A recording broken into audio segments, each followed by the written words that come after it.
Good morning student. Today we start solubility of gas in liquid. Last class में हमने solubility of solid state start किया था और complete भी किया था कि सॉलिड पार्टिकल्स को किस टाइप से अपन इसमें डिज़ोल्व कर सकते हैं किसी लिक्विड में। तो उसके लिए अपन ने पहले तो डेफिनेशन देखी थी, उसके बाद फैक्टर अफेक्टिंग अपन ने स्टडी किए थे, ठीक है ना। तो आज हम जो आज के लेक्चर में स्टार्ट करेंगे वो है आपका गैस सॉल्यूट यूज़ होगा और सॉल्वेंट में रहेगा आपका क्या रहेगा, वो है आपका लिक्विड रहेगा।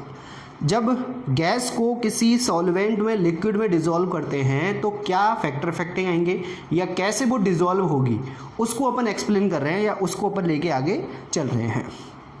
तो today topic is solubility of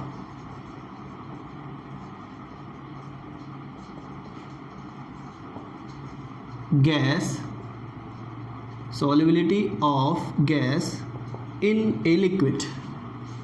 किसी लिक्विड में अपन डिज़ोल्व करेंगे।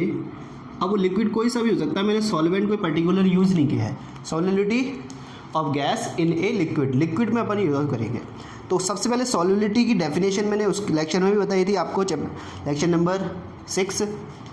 लेक्चर नंबर 6 में आपको बताया गया था कि eight constant temperature when solute dissolve in the solution that is called solubility about solid particles.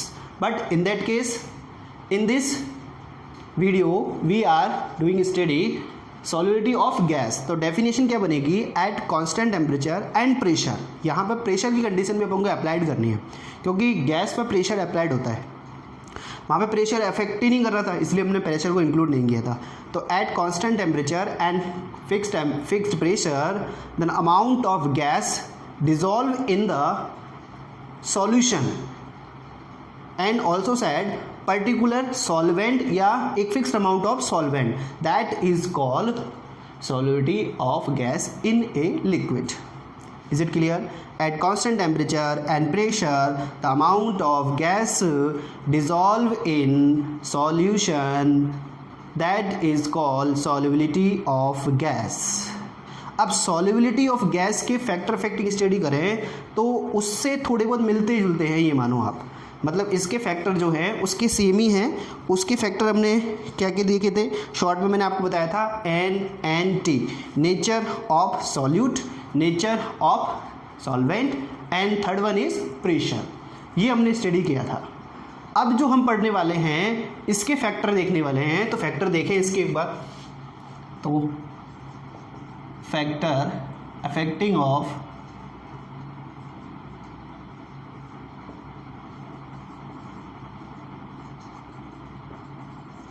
Factor affecting क्या रहेंगे इसके,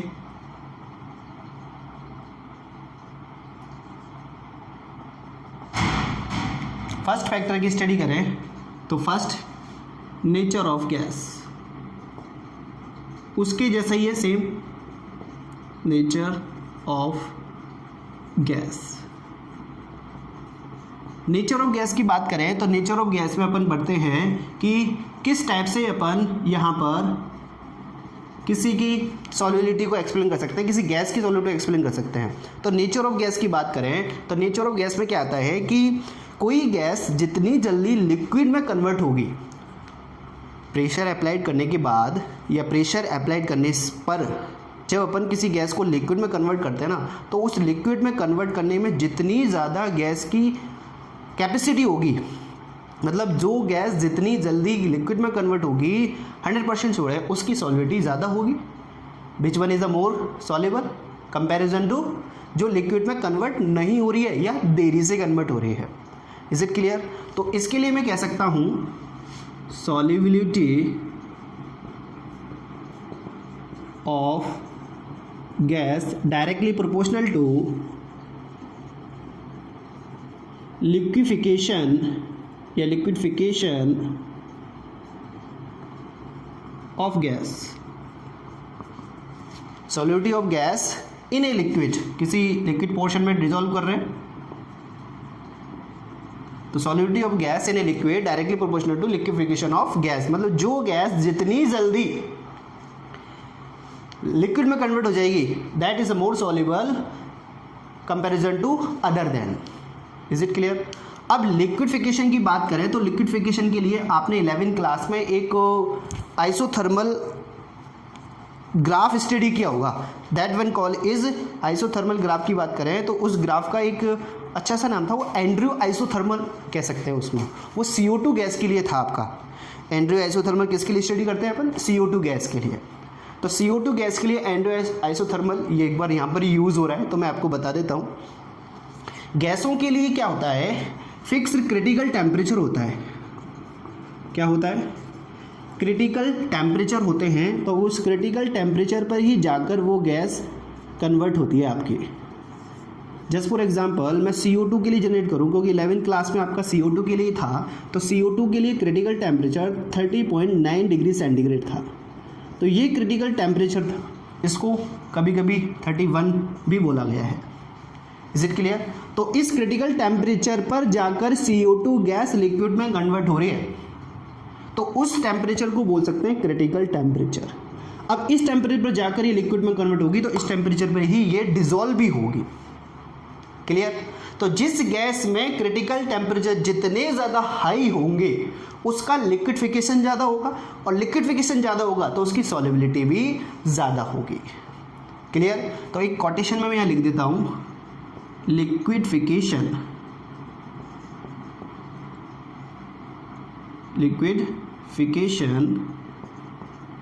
of gas directly proportional to critical temperature. समझ गए होंगे?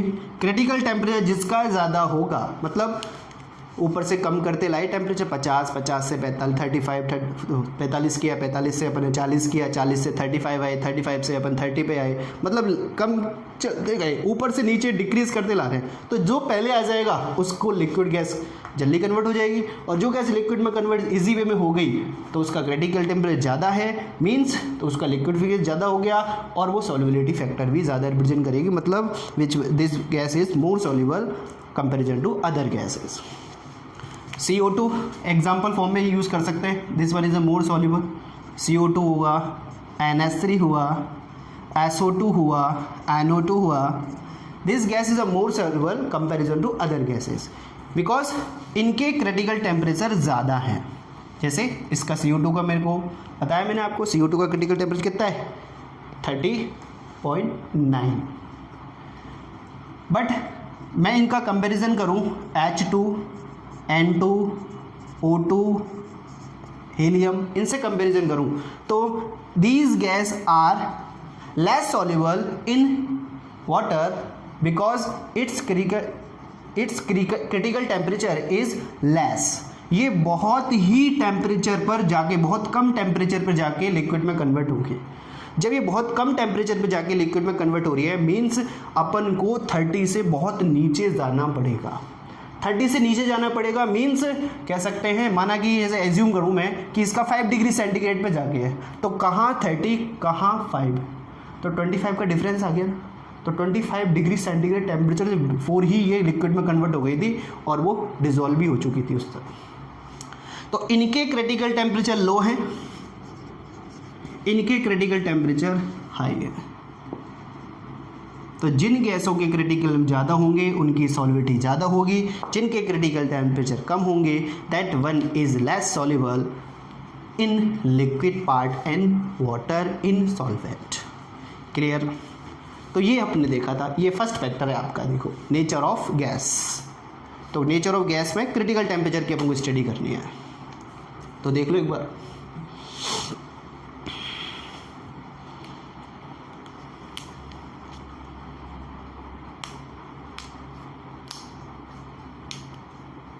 सेकंड फैक्टर की बात करें तो सेकंड फैक्टर है आपका nature of solvent.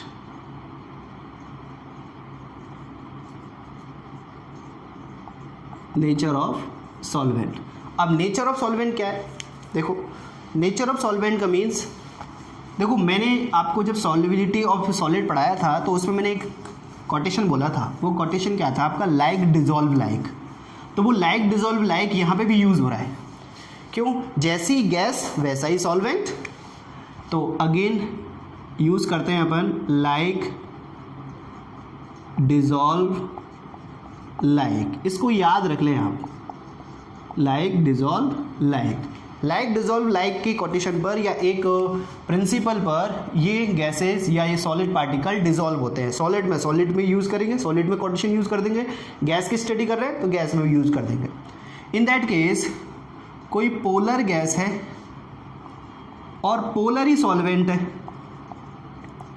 Polar he gas है और पोलर ही सॉल्वेंट है, दैट इज इंक्रीज सॉल्युबिलिटी।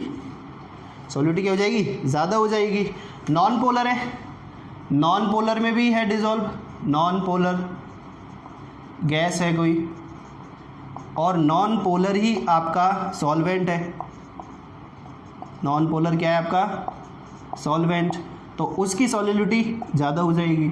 लेकिन कंडीशन अपोजिट हो जाए कि पोलर को डिसॉल्व कर दे नॉन पोलर में और नॉन पोलर को डिसॉल्व कर दे पोलर में, तो वहाँ तो कंडीशन ही अपोजिट हो गई, और जब अपोजिट हो गई तो उनकी सॉल्युबिलिटी डिक्रीज हो जाएगी। Is it clear? मतलब like, dissolve, like. For example NH3 water में डिसॉल्व है,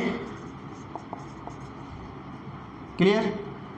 same H2, N2, O2 less soluble in water, less soluble in water। क्यों?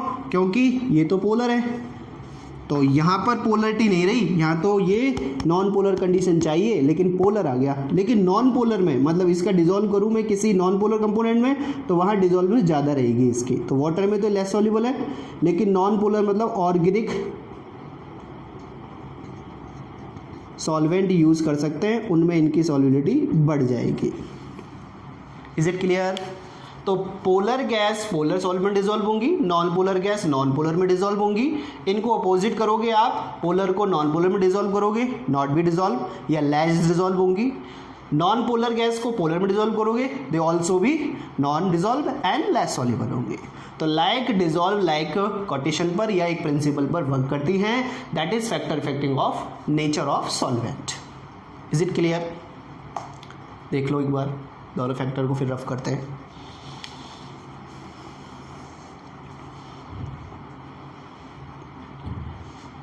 कंटिन्यू लेक्चर की स्टडी करें, देखें, और चैनल को आप लाइक, सब्सक्राइब और शेयर ज़रूर करें, जिससे ज़्यादा से ज़्यादा आपके लिए वीडियो अवेलेबल हो सके और आपके डाउट्स रिमूव हो सकें।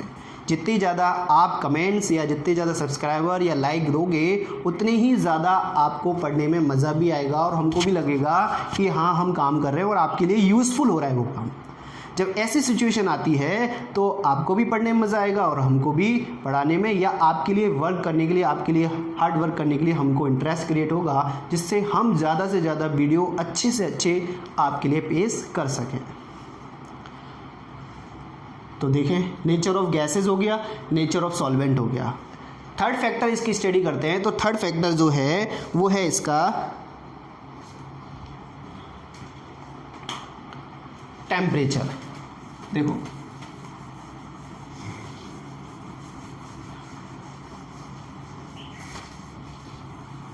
Factor effecting of gas in liquid, solubility of gas in liquid. Number third, तीसरा, टेम्परेचर। अब टेम्परेचर की जब भी बात आती है तो अपन सोचते हैं टेम्परेचर बढ़ा रहे हैं या डिक्रीज़ कर रहे हैं। तो उस कंडीशन में अपन देखें, सोचो किसी बीकर में मैंने लिक्विड पार्ट लिया और लिक्विड पार्ट लेकर उसमें मैंने कोई गैस के पार्टिकल भी अवेलेबल कराए यहाँ पर, क्लियर। और इसको मैं एक कांस्टेंट टेम्परेचर पर रख दिया, फिर मैं इसकी सॉल्युबिलिटी नोटिस की मैंने। तो देखो, इसमें गैस के पार्टिकल अंदर भी जाएंगे, गैस के पार्टिकल ऊपर भी जाएंगे, क्योंकि ऊपर से कोई पैक पोर्शन तो है ही नहीं। इसीलिए हम कह सकते हैं कि यहाँ पर गैस के पार्टिकल इनसाइड भी जाएंगे और आउटसाइड भी जाएंगे, तो इस पर कोई इफेक्ट यूज़ नहीं हो रहा। लेकिन इन दैट केस मैं जब इस पर टेम्परेचर अप्लाइड कर दूँ, मैंने टेम्परेचर मतलब किसी एपरेटस से मैंने इसका टेम्परेचर इंक्रीज़ कर दिया, तो होगा क्या, जब यहाँ से जब टेम्परेचर बढ़ेगा तो ये हीट एब्जॉर्ब करेगी वाटर मॉलिक्यूल्स, साथ साथ गैस मॉलिक्यूल्स क्या करेंगे, हीट एब्जॉर्ब, जिससे इनकी काइनेटिक एनर्जी बढ़ जाएगी, एनर्जी अमाउंट एब्जॉर्ब होगा, देन इंक्रीज काइनेटिक एनर्जीज। और जब काइनेटिक एनर्जी बढ़ गई तो ये एवरी डायमेंशन में मोशन करने लगेंगे, भागने लगेंगे, मतलब हीट मिल चुकी है, और हीट मिली मीन्स कहीं ना कहीं जाकर एनर्जी को रिलीज करेंगे ये। तो उस केस में क्या होगा, ये जो गैस पार्टिकल अभी स्टेबल थे यहाँ पर या इस छोटे से एरिया में मोशन कर रहे थे, तो उस कंडीशन में हम कह सकते हैं कि ये जब टेम्परेचर बढ़ेगा तो इस बीकर से आउटसाइड रनिंग करेंगे, भागेंगे। तो उस कंडीशन में होगा क्या, गैस की सॉलिडिटी जो पहले हो रही थी थोड़ी बहुत, वो भी चली जाएगी, बिकॉज टेम्परेचर गैस की सॉलिडिटी के इनडायरेक्टली प्रोपोर्शनल टू होता है। तो मैं लिख सकता हूँ solubility of gas in liquid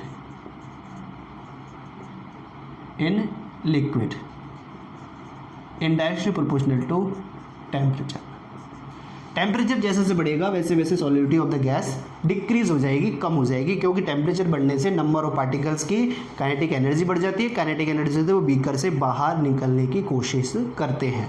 जब वो बीकर से बाहर निकलने की कोशिश करते हैं तो उनकी सॉलिडिटी कम हो जाएगी और वो एवरी डायमेंशन में गति करने लग जाते हैं। क्लियर? तो ये टेम्परेचर का इफेक्ट है, ध्यान रखना, मतलब टेम्परेचर बढ़ाने से सॉलिडिटी कम होती है।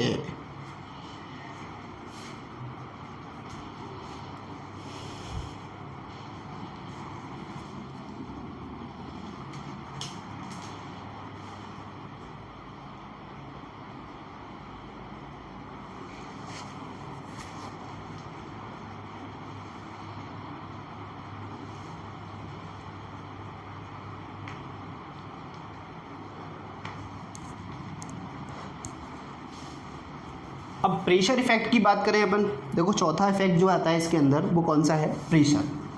प्रेशर इफेक्ट क्या कहता है, प्रेशर इफेक्ट मतलब टेम्परेचर के बाद 4 नंबर क्या है, प्रेशर। नंबर 4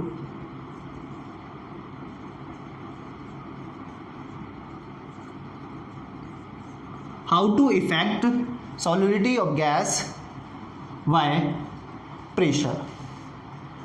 इसके लिए मैं आपको एक प्रैक्टिकल करके बताऊं तो उस कंडीशन में क्या होगा, देखो कोई मैंने एक बीकर लिया, उस बीकर में मैंने पिस्टन अप्लाइड किया, कोई भी एक एज्यूम कर लो, जैसे मैंने एक बीकर ये वाला ले लिया, इस पर पिस्टन लगा हुआ है, यहाँ पर ये अपन पिस्टन यूज़ कर रहे हैं, यहाँ पर वाटर यूज़ किया गया है एज ए सॉल्वेंट, और यहाँ पे गैस के पार्टिकल एवरी डायमेंशन में रोटेट हो रहे हैं वो।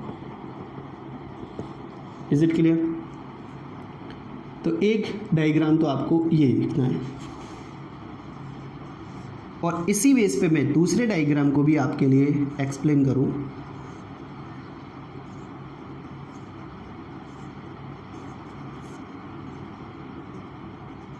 वाटर की क्वांटिटी सेम हो गई, वही अमाउंट ऑफ वाटर ले लिया। गैस के पार्टिकल जो हैं अब थोड़े क्लोज आ जाएंगे, तो उस सिचुएशन में क्या होगा, क्या सॉलिडिटी इंक्रीज होगी या सॉलिडिटी डिक्रीज होगी, उस बेस पे अपन को देखना है। देखो ये आपका कोई पिस्टन यूज़ हो रहा है, इट इज़ कॉल्ड पिस्टन। ये आपके वाटर हैं, ये आपके गैस, ये भी वही सेम वाटर, ये भी आपका गैस पार्टिकल्स है, ठीक है ना। तो ये कोई एक जनरल प्रैक्टिकल फॉर्म में ले लिया। अब सोचो किसी एक बीकर में या किसी एक कह सकते हैं कोई भी एक आप लैब में यूज़ कर सकते हो कोई भी बीकर, तो उस कंडीशन में अपन कह सकते हैं एक बीकर में हमने वाटर फिल किया, वाटर फिल के साथ साथ हमने थोड़ी गैस के पार्टिकल भी यूज़ किए। अब उस पर मैंने क्या किया, ऊपर से क्लोज़ कर दिया। अब गैस के पार्टिकल ऊपर तो नहीं जा सकते, लेकिन गैस का एक नेचर होता है वो एवरी डायमेंशन में रोटेट करता है कंटिन्यूसली। जब वो रोटेट करेगा तो ये प्रेशर ऊपर भी अप्लाइड होगा, नीचे भी अप्लाइड होगा, मतलब लिक्विड के सरफेस पे भी प्रेशर अप्लाइड हो रहा है और इसके सरफेस भी अप्लाइड हो रहा है। तो गैस के पार्टिकल क्या करेंगे, जाएंगे आएंगे जाएंगे आएंगे, मतलब इनसाइड आउटसाइड कंटिन्यूसली गति करेंगे, मोशन होता रहेगा वहाँ पे। तो हम जब इस पर प्रेशर अप्लाइड करेंगे तो उस प्रेशर से क्या इफेक्ट पड़ता है कि प्रेशर बढ़ाने से होगा क्या, पहले यहाँ पर कोई इफेक्ट नहीं था, लेकिन मैंने यहाँ पर W1 और W2 अप्लाइड कर दिया, प्रेशर अप्लाइड करे, वेट बढ़ा दिया, तो वेट बढ़ाने से वो पिस्टन नीचे आएगा, शिफ्ट हो गया यहाँ पर। तो जब पिस्टन आ गया तो गैस के पार्टिकल जो एवरी डायमेंशन में रोटेशन कर रहे थे कंटिन्यूसली, कोई इधर भाग रहा था कोई इधर भाग रहा था, अब वो कहेंगे क्लोज आ जाएंगे, क्लोज आएंगे तो एक दूसरे से जुड़ने की कोशिश करेंगे, अट्रैक्ट टू ईच अदर, जुड़ने की कोशिश करेंगे, they convert in liquid state, gas state to liquid state में कन्वर्ट, क्योंकि पार्टिकल साइज बड़ा हो गया, पहले तो वो छोटे छोटे पार्टिकल्स थे, लेकिन जब पार्टिकल आपस में जुड़ेंगे तो पार्टिकल साइज बड़ा होगा, जिससे कह सकते हैं वो लिक्विड में कन्वर्ट होंगे। और जैसे ही अप्लाइड होगा तो प्रेशर कहाँ लग रहा है, गैस पर, गैस के पार्टिकल इनसाइड जाने की कोशिश करेंगे, क्यों, क्योंकि आउटसाइड तो जा ही नहीं सकते, आउटसाइड तो ब्लॉक है। तो उस कंडीशन में होगा क्या कि प्रेशर अप्लाइड करने से गैस की सॉलिडिटी बढ़ जाएगी, increase. When applied the pressure on the gas surface then solidity of gas increases, मतलब डायरेक्टली प्रोपोर्शनल टू है, टेम्परेचर के तो इनडायरेक्टली प्रोपोर्शनल टू है, प्रेशर के क्या होगी, डायरेक्टली प्रोपोर्शनल टू, मीन्स जैसे जैसे आप प्रेशर बढ़ाओगे वैसे वैसे ही आपका गैस की सॉलिडिटी इंक्रीज होगी। तो ये एक जनरल प्रैक्टिकल है जिससे आप एक्सप्लेन कर सकते हो कि पहले कुछ प्रेशर नहीं था तो गैस के पार्टिकल की सॉलिडिटी कम थी, लेकिन जैसे ही प्रेशर अप्लाइड किया तो गैस के पार्टिकल ज़्यादा डिजोल्व हो गए इसके अंदर, मतलब अब वो ज़्यादा अमाउंट में अंदर जा सकता है when you applied the pressure. Is it clear? तो इस कंडीशन में हम कह सकते हैं कि प्रेशर अप्लाइड करने से यहाँ पर वो अंदर एंटर करते हैं और उनकी सॉलिडिटी इंक्रीज होती है। अब इसके लिए जो एक लॉ आया था वो एक साइंटिस्ट नेम में था, that is called Henry law, that is called Henry law. Henry law मतलब हेनरी साइंटिस्ट के द्वारा इसकी स्टडी की गई थी, किसकी, इस प्रेशर इफेक्ट की, ठीक है ना। बहुत दिन से इंतजार था आपको हेनरी लॉ का, सर हेनरी लॉ कब आएगा, हेनरी लॉ आ गया, बिकॉज मैंने स्टार्टिंग में आपको बता दिया थी गैस की सॉल्युबिलिटी को लिक्विड में जब हम डिसॉल्व करेंगे, मतलब गैस को अपन डिसॉल्व करेंगे किसी लिक्विड में, तो उसके लिए हम हेनरी लॉ स्टडी करेंगे। तो हेनरी लॉ प्रेशर इफेक्ट में है आपका। तो प्रेशर इफेक्ट के लिए हेनरी लॉ क्या बनता है कि solubility of gas is directly proportional to applied pressure of the on the gas surface. Solubility of gas मतलब इस गैस की सॉल्युबिलिटी वो किसके डायरेक्टली प्रोपोर्शनल टू है, इस सरफेस पे जो लगाया गया प्रेशर है ना उसके डायरेक्टली प्रोपोर्शनल टू है। You increase the temperature, you increase the pressure, temperature तो कांस्टेंट रहेगा उस कंडीशन में, तो टेम्परेचर की कंडीशन तो अलग है। When you increase the pressure then number of gas solubility product is increases, means solubility of gas increase हो जाएगी उस कंडीशन। क्लियर? तो ये एक हेनरी लॉ था। हेनरी लॉ की डेफिनेशन मैं लिख देता हूँ आपके लिए, फिर इसका मैथमेटिकल पोर्शन देखते हैं। What is the Henry law? Solubility of gas, solubility of gas directly proportional to solubility gas in liquid, directly proportional to applied pressure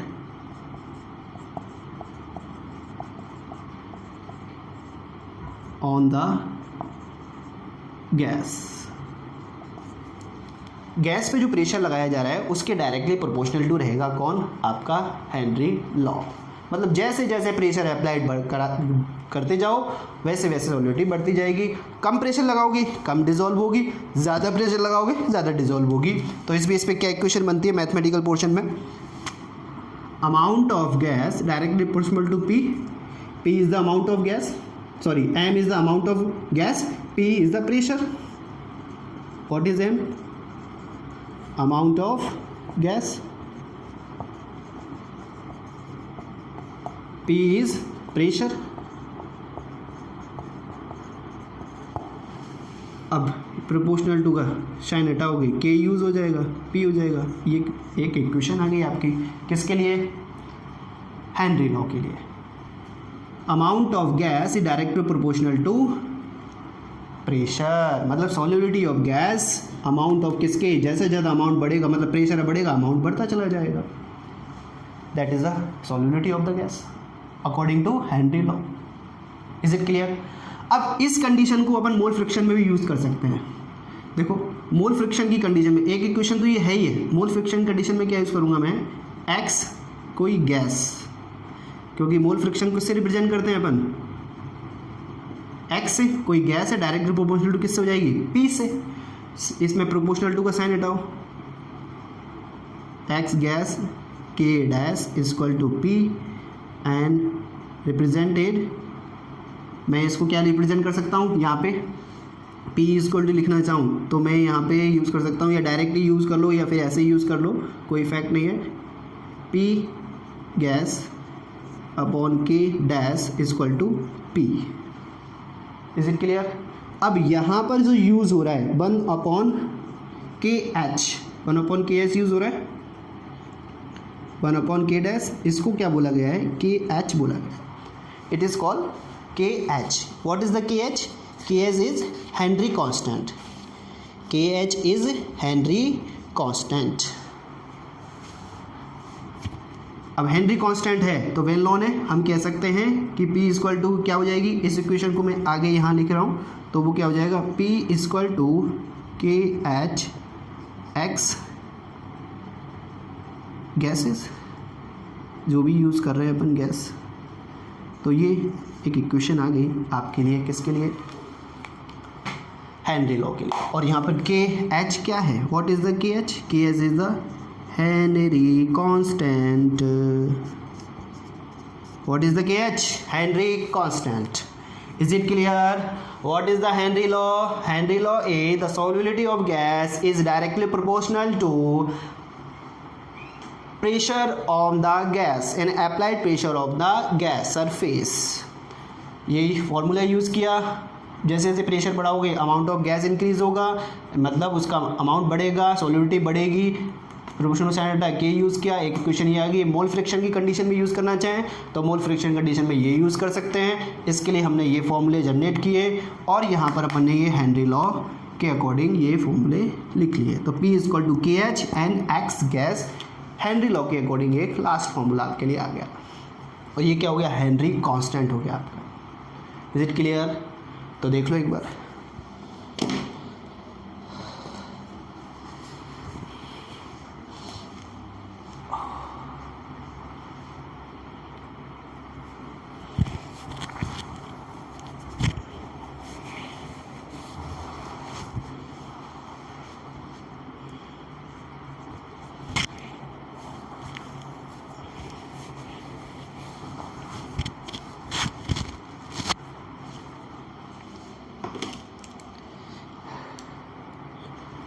लिख लिया। अब यदि हम आगे चलें तो यहाँ पर जो हेनरी कांस्टेंट आया है वो हेनरी कांस्टेंट डिपेंड करता है nature of gas, nature of solvent and temperature पर। ये इफ़ेक्ट करता है भाई nature of gas, nature of solvent and also temperature, इनसे इफ़ेक्ट होता है ये। तो एक जनरल वे में आपको मैं एक्सप्लेन करूँ, टेम्परेचर वाला पोर्शन तो हमारा कंप्लीट हो ही चुका था। यहाँ पर मैं आपको एक्सप्लेन करूँ कि हमारा ये जो के एच है इसके कुछ कैरेक्टर हैं। वो क्या है? के एच जो डिपेंड करता है वो है नेचर ऑफ गैस, मतलब nature of solute, nature of gas के हो सकते हैं। सेकंड है,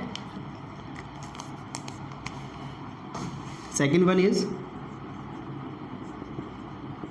नेचर ऑफ सॉल्वेंट, इस पे भी इफ़ेक्ट करेगा ये, और टेम्परेचर पे तो है ही है। इन चीज़ों पे ये इफ़ेक्ट करता है। कौन? के एच वैल्यूज़। और यूनिट की बात करें, के एच की जो यूनिट होंगी वो बार में हो सकती हैं, वो आपकी एटीएम में हो सकती हैं, वो आपकी टॉर में भी हो सकती हैं। ये यूनिट हो सकती है किसकी? के एच की अपनी। बार में भी हो सकता है, ATM भी हो सकती है, टॉर में भी हो सकती है। Is it clear? मतलब KH की values nature of gas, nature of solvent, temperature से इफेक्ट होती हैं, डिपेंड है। और KH का यूनिट जो हो सकती है वो है आपकी बार में हो सकती है, ATM में हो सकती है, साथ साथ टॉर में भी हो सकती है। तो एक लास्ट इक्वेशन आई है आपके पास, P = KH x गैस, ये इक्वेशन आई है।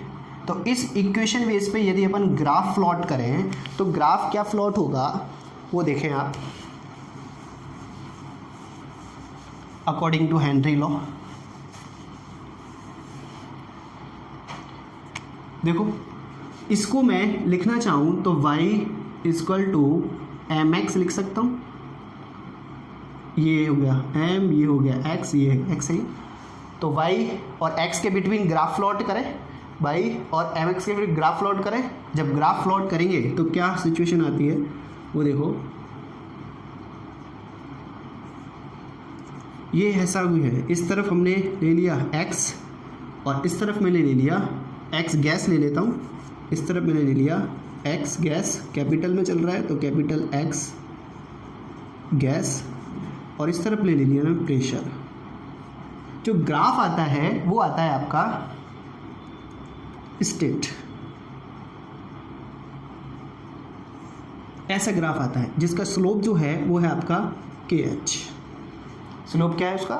KH उसका स्लोप है। Is it clear? तो हम कह सकते हैं कि ये ग्राफ हो गया आपका किसके according? According to this equation, y = mx, p represented by kx is m and x gas is x। Is it clear?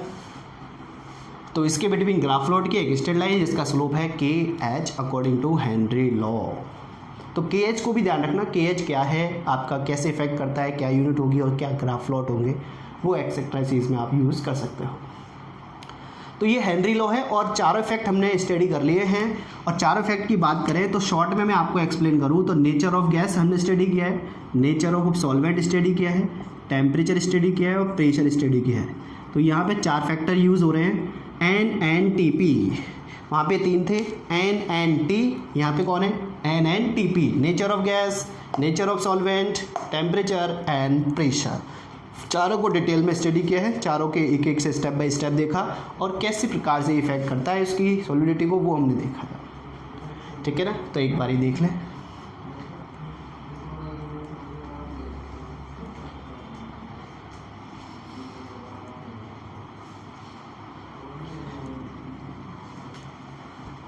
अब कुछ एप्लीकेशंस हैं हेनरी लॉज के, वो एप्लीकेशंस क्या हैं वो एक बार अपन कंसीडर कर लेते हैं। जर्नल है लेकिन आनी चाहिए, एप्लीकेशंस के क्वेश्चंस आपके बोर्ड एग्जाम में पूछे गए हैं। तो एप्लीकेशंस क्या हैं वो सुने आप। एप्लीकेशन की बात करें तो एप्लीकेशन ये है कि अपने हाई टेम्परेचर पर गैस की सॉलिडिटी को इंक्रीज़ किया है। When you increase the pressure then solidity of gas increases.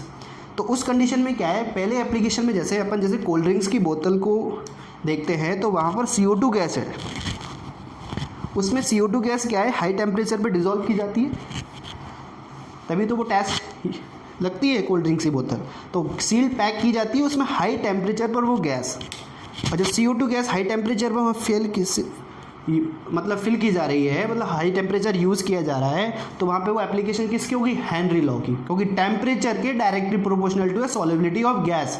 When you apply the high pressure the solubility gas increases. Clear? तो उस कंडीशन में इन और कोल्ड ड्रिंक बोतल CO2 gas fill in at the high point, high pressure. Clear? First application. Second application में आती है कि हमारे रेस्पिरेशन सिस्टम में ऑक्सीजन यूज़ होती है, तो वो ऑक्सीजन क्या है, high temperature to low temperature तक मूव करती है, और जब इनसाइड बॉडी में जाती है तो वो हीमोग्लोबिन से जाके आगे बॉन्डिंग हो जाती है, HbO2 बॉन्डिंग फॉर्मेशन होती है। क्या बॉन्डिंग फॉर्मेशन होती है? Hb, हीमोग्लोबिन को रिप्रेजेंट करें Hb से O2, तो ये जो बॉन्डिंग फॉर्मेशन होगी वो Hb फॉर्मेशन है। तो इस कंडीशन में हम कह सकते हैं कि ये haemoglobin that is called oxyhaemoglobin, very useful for our body, human bodies कह सकते हैं। तो इसके बिना हम कह सकते हैं कि हमारा रेस्पिरेशन वर्क नहीं कर सकता। तो हाई टेम्परेचर पर ये अप्लाइड हुई है हमारी कहाँ पर, इनसाइड बॉडी में। तो एक एप्लीकेशन ये भी हुई, रेस्पिरेटरी सिस्टम में ऑक्सीजन डिजॉल्व होती है in blood. Is it clear? Third application आती है, वो थर्ड एप्लीकेशन क्या है आपकी, कि आपने नोटिस किया होगा कि जितने डाइवर्स होते हैं, मतलब समुद्रों में जो डिस्कवरी के लिए जाते हैं, तो उनका श्वसन का एक रेस्पिरेशन का एक प्रोसेस होता है कि वो अपने पीछे एक सिलेंडर यूज़ करते हैं। उस सिलेंडर में ऑक्सीजन के साथ साथ डिफरेंट गैसेज भी होती हैं, उसके अंदर O2 भी होती है, N2 भी होती है, हीलियम भी होती है। इन गैसों का मिक्सर फिल होता है उसमें। क्यों? क्योंकि जब वो इनसाइड जाते हैं सा वाटर के अंदर, जो समुद्रों के पानी के अंदर, जब वो अंदर जाते हैं डिस्कवरी के लिए, तो हाई प्रेशर अप्लाइड होता है उनकी बॉडी पर। जब वो हाई प्रेशर अप्लाइड होगा तो सॉल्युबिलिटी ऑफ गैस इंक्रीज हो जाएंगी, मीन्स वहाँ पर कह सकते हैं हाई प्रेशर फील करेंगे वो। जब हाई प्रेशर फील करेंगे तो वहाँ पर नई टाइप की रिएक्शन होगी, मतलब मेटाबॉलिज्म में रिएक्शन होने लग जाएंगी एज ए ऑक्सीजन मेटाबॉलिज्म में यूज़ हो जाएगा। लेकिन जैसे ही वो धीरे धीरे ऊपर साइड आते हैं, लेयर पे आते हैं सरफेस एरिया पर, तो सरफेस एरिया पे आने से वो प्रेशर क्या डिक्रीज़ होता है, रिमूव होगा धीरे धीरे। ग्राउंड वाटर में तो बहुत ज़्यादा प्रेशर लगेगा क्योंकि पूरा सरफेस का लगेगा प्रेशर। लेकिन जैसे ही वो नीचे जाएंगे तो नीचे की कंडीशन में जाने से होगा क्या, प्रेशर ज़्यादा लगेगा, ऊपर आने से प्रेशर कम हो जाएगा, तो solubility of the gas decrease होंगी। अब वो क्या होगा, टिश्यूज़ के अंदर या जो आपकी ब्लड क्लॉटेशन हो रहा है या ब्लड रनिंग हो रहा है, उन नलिकाओं में कह सकते हैं कि वहाँ पर क्लॉट फॉर्म हो जाएंगे, वहाँ पर बैंड्स बन जाते हैं, जिससे कह सकते हैं कि this is a very harmful for human body. जब वो हार्मफुल है तो हो सकता है उनकी डेथ भी हो जाए, वो एक डिसएडवांटेज क्रिएट कर देगा। तो उस कंडीशन में क्या होता है, गैसों के मिक्सचर को यूज़ किया जाता है। और वो गैसों का मिश्रण कौन कौन सा है, उसमें यूज़ किया जाता है O2 plus N2 plus helium. ये गैसेज इसमें यूज़ की जाती हैं।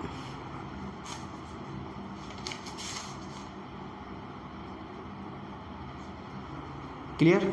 तो इन गैसों के मिक्सर से ही आपका फॉर्मेशन हो रहा है वहाँ पर कि उनकी सॉल्युबिलिटी को डिक्रीज़ किया जा सके प्रेशर के अकॉर्डिंग। प्रेशर कम है तो उसके अकॉर्डिंग चलेगा, प्रेशर ज़्यादा है तो उसके अकॉर्डिंग चलेगा, जिससे उनकी बॉडी पर कोई इफेक्ट ना हो। क्योंकि बैंड्स जब बन जाएंगे इन द बॉडी या ब्लड क्लॉट्स में या ब्लड वेसल्स में, तो उस वेसल्स में क्या होगा कि वहाँ ब्लड सर्कुलेशन रुक जाएगा। ब्लड सर्कुलेशन रुकने से हार्ट पर प्रेशर पड़ेगा, हार्ट अटैक प्रॉब्लम्स क्रिएट करेगा फिर वो। तो एक थर्ड पॉइंट में ये ले सकते हो आप। फोर्थ पॉइंट में ये आता है कि जो हाई एल्टीट्यूड पे पर्सन रहते हैं, जो हाइट पे रहते हैं, तो हाइट पे क्या होता है कि प्रेशर कम होता है गैस का। एक लिमिट एरिया के बाद जाने के बाद कह सकते हैं कि 40 से 50 किलोमीटर पर जाने पर गैस का जो प्रेशर है वो कम हो जाता है।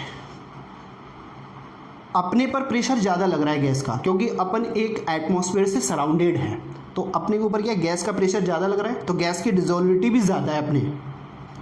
लेकिन जैसे ही अपन क्रॉस करते हैं एक एरिया को, ट्रोपोस्फीयर को क्रॉस करते हैं, तो 40 और 50 किलोमीटर अबव प्रेशर कम हो जाता है, तो गैस की डिजोल्विटी कम हो जाएगी। जब गैस की डिजोल्विटी कम हो गई तो वेल नोन है वहाँ पर रहने वाले जो लोग हैं या एल्टीट्यूड पर या हाई एल्टीट्यूड पर जो ऊंचाई पर रहते हैं, पर्वतों पे जो रहते हैं, पहाड़ी स्थान पे जो रहते हैं, उनमें गैस की सॉल्यूशन पावर कम है, उनकी सॉल्युबिलिटी कम है, जिससे इफेक्ट क्या हुआ, वीकनेस और उनकी थिंकिंग पावर पर इफेक्ट करता है वो। एक सीधी सिंपल भाषा में कहें कि पहाड़ पर रहने वाले लोग हैं ना, सीधे साधे होते हैं, बहुत ऑनेस्ट होते हैं। क्यों होते हैं? क्योंकि उनका नेचर है वहाँ का। वो नेचर इफेक्ट क्या आया, वो गैस की वजह से ही आया है। Is it clear? तो हम कह सकते हैं कि यहाँ पर जो एक डिजीज़ जो जनरेट हुई है, that disease call is anoxia, मतलब वीकनेस और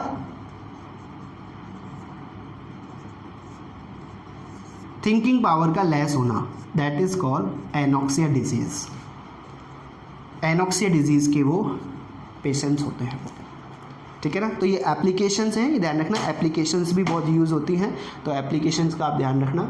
तो एप्लीकेशन में फर्स्ट हमने देखा था कोल्ड ड्रिंक्स वाला एग्जाम्पल, सेकेंड हमने कंप्लीट किया था ऑक्सीमोग्लोबिन, मतलब ह्यूमन बॉडी में ऑक्सीजन को इन्वॉल्व किया था, ब्लड कॉटिशन में जाके, और फिर हमने एक डाइवर्स के रूप में लिया था, मतलब समुद्रों के जब डिस्कवरी के लिए जाते हैं तो उसमें गैस में ये मिश्रण यूज़ किया जाता है, और एक हाई एल्टीट्यूड पर रहने वाले पर्सन को कंसिडर किया है या उनको अपने यूज़ किया है कि वहाँ के लोग एक थिंकिंग पावर में और वीकनेस में ज़्यादा होते हैं। That is disease call is anoxia because pressure is less comparison to earth. Is it clear? ये आपकी एप्लीकेशंस हो गई, और ये कह सकते हैं कि आपके फैक्टर अफेक्टिंग भी हो गए हैं सारे। तो गैस की सॉल्युबिलिटी भी आपकी कंप्लीट हो गई है इस लेक्चर में। अब जो रिमेनिंग है वो है आपकी लिक्विड की सॉल्युबिलिटी पढ़ेंगे अपन किस में, आपकी लिक्विड में ही।